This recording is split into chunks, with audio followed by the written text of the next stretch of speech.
Hello दोस्तों, हमारे channel में एक बार फिर से आप लोगों का स्वागत है। आज की इस वीडियो में हम जानेंगे उपन्यास का उद्भव और विकास। वीडियो बहुत बेहतरीन होगी, वीडियो में अंत तक बने रहिए। जिन दोस्तों ने अभी तक हमारे चैनल को सब्सक्राइब नहीं किया है वह हमारे चैनल को सब्सक्राइब कर लें, बेल आइकन को प्रेस कर लें ताकि आने वाली नई वीडियो की नोटिफिकेशन उनको मिल सके।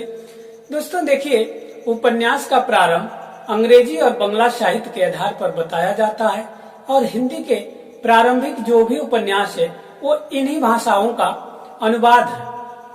हिंदी उपन्यास के उद्भव और विकास को 4 भागों में बांटा गया है।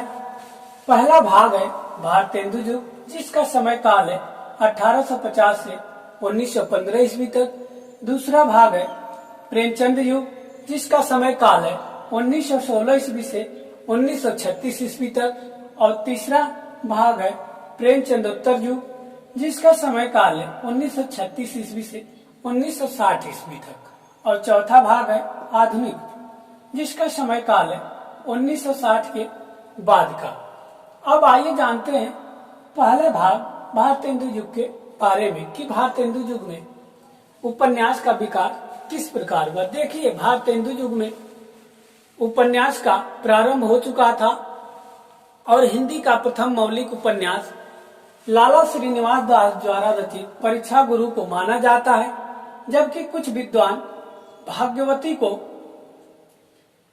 हिंदी का प्रथम मौलिक उपन्यास मानते हैं, जो श्रद्धाराम फिलौरी द्वारा रचित है। लेकिन सबसे ज्यादा प्रमाण परीक्षा गुरु को मिलता है। क्वेश्चन अगर किसी कंपटीशन में पूछ देता है कि हिंदी का प्रथम मौलिक उपन्यास कौन है, तो हमारा आंसर होगा परीक्षा गुरु। देखिए, भाग्यवती के बारे में जानते हैं। भाग्यवती एक बहुत ही शानदार उपन्यास है, जिसमें सत्य और असत्य के बीच आदर्श गुणों को बताया गया है। यह एक सामाजिक उपन्यास है। अब आइए जानते हैं भारतेंदु युग के प्रमुख उपन्यासकारों के बारे में, जहां से क्वेश्चन 10वीं 12वीं ग्रेजुएशन या अन्य कंपटीशन एग्जामों में पूछे जाते हैं कि भारतेंदु युग के प्रमुख उपन्यासकारों के नाम बताइए।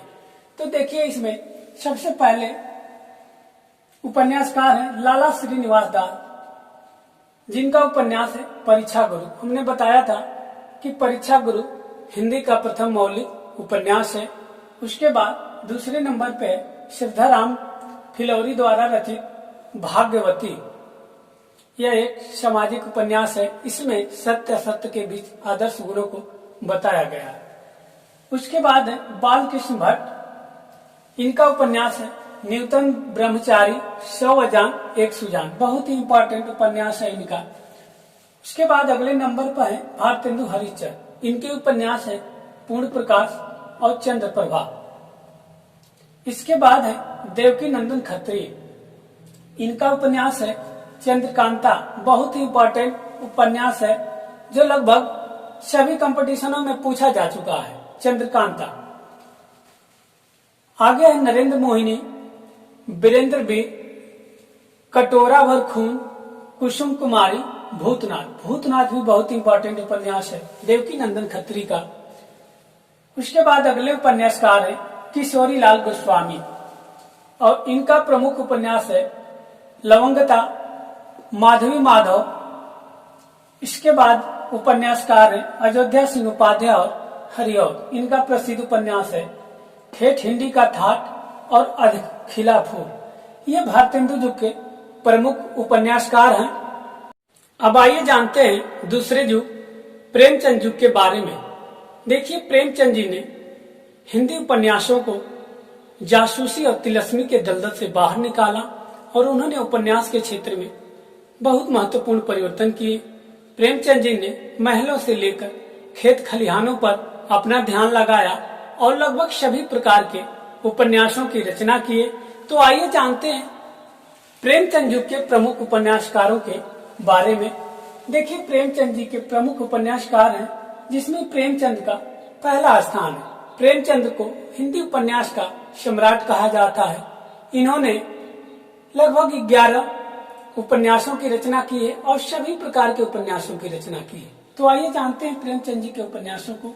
देखिए, इनके प्रमुख उपन्यास है प्रेमा, सेवा सदन, वरदान, प्रेमाश्रम, कायाकल्प, रंगभूमि, निर्मला, प्रतिज्ञा, गबन, कर्मभूमि, गोदान और मंगलसूत्र। देखिए मंगलसूत्र इनका उपन्यास अपूर्ण है, जो पूर्ण नहीं हो सका। अब दूसरे नंबर पे उपन्यासकार है जयशंकर प्रसाद। इनका प्रमुख उपन्यास है कंकाल, तितली और इरावती। इरावती इनका भी उपन्यास अपूर्ण है। उसके बाद अगले उपन्यासकार है भगवती चरण वर्मा। इनके प्रमुख उपन्यास है 3 वर्ष, भूले बिसरे चित्र, टेढ़े मेढ़े रास्ते, सीधी सच्ची बातें, सामर्थ्य और सीमा और आखिरी दाव। अगले नंबर पे है वृंदावन लाल वर्मा। इनकी प्रमुख उपन्यास है मृगनयनी, झांसी की रानी, गढ़कुंडाल और अहिल्याबाई। अब आइए जानते हैं तीसरे युग प्रेमचंदोत्तर युग के बारे में।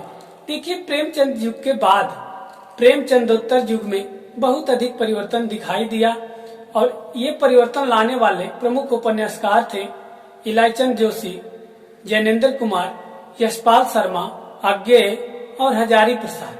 तो अब आइए जानते हैं प्रेमचंदोत्तर युग के प्रमुख उपन्यासकारों के बारे में। देखिए प्रेमचंदोत्तर युग के प्रमुख उपन्यासकार हैं इलाईचंद जोशी, जिनके प्रमुख उपन्यास है पर्दे की रानी, घृणामयी, सन्यासी, प्रेत और साया, मुक्ति पथ, जिप्सी, जहाज का पंछी, ऋतुचक, सुबह के, भूले, भूत का भविष्य। अब जैनेन्द्र कुमार जी के उपन्यासों के बारे में जानते हैं। इनका प्रमुख उपन्यास है परख, त्यागपथ, कल्याणी, सुनीता, सुखदा, मुक्तिबोध। अगले नंबर पर है यशपाल। इनके प्रमुख उपन्यास है दिव्या, अमिता, झूठा सच, दादा कामरेड। दादा कामरेड बहुत इंपॉर्टेंट उपन्यास है इनका। उसके बाद 12 घंटे, मेरी तेरी। उसके बाद अब आइए जानते हैं अज्ञेय के प्रमुख उपन्यासों के बारे में। इनका प्रमुख उपन्यास है शेखर एक जीवनी, नदी के दीप, अपने अपने अजनबी। और फिर लास्ट में है हजारी प्रसाद द्विवेदी। इनका प्रमुख उपन्यास है बाणभट्ट की आत्मकथा, अनाम दास का पोथा, चारुचंद्र लेख, पुनर्वाह। अब आइए जानते हैं चौथा युग आधुनिक युग के प्रमुख उपन्यासों के बारे में। देखिए आधुनिक युग के उपन्यासों के विषय वस्तु तथा शैली में व्यापक परिवर्तन हुआ और इन उपन्यासों में चिंतन की प्रधानता और विचारों की गहराई का समावेश हुआ। तो आइए जानते हैं आधुनिक युग के प्रमुख उपन्यासकारों के बारे में। देखिए आधुनिक युग के प्रमुख उपन्यासकार हैं धर्मवीर भारती। इनका प्रमुख उपन्यास है गुनाहों का देवता, सूरज का 7वां घोड़ा। उसके बाद है उपेंद्र नाथ अश्क। इनका उपन्यास है गिरती दीवारें, गर्म राग, बांधो न नाव स्थाव। ये प्रमुख उपन्यास है। उसके बाद है नागार्जुन। नागार्जुन के प्रमुख उपन्यास है बलचनमा, बाबा बटेश्वर नाथ, रतिनाथ की चाची। उसके बाद है राजेंद्र यादव। इनके प्रमुख उपन्यास है उखड़े हुए लोग, स और मात। उसके बाद है फणीश्वर नाथ। इनका बहुत ही महत्वपूर्ण उपन्यास है मैला आचर, जो हमेशा कंपटीशन में एग्जाम में पूछे जाते हैं। उसके बाद अगले उपन्यासकार है मोहन राकेश। इनका प्रमुख उपन्यास है अंधेरे बंद कमरे में न आने वाला कल।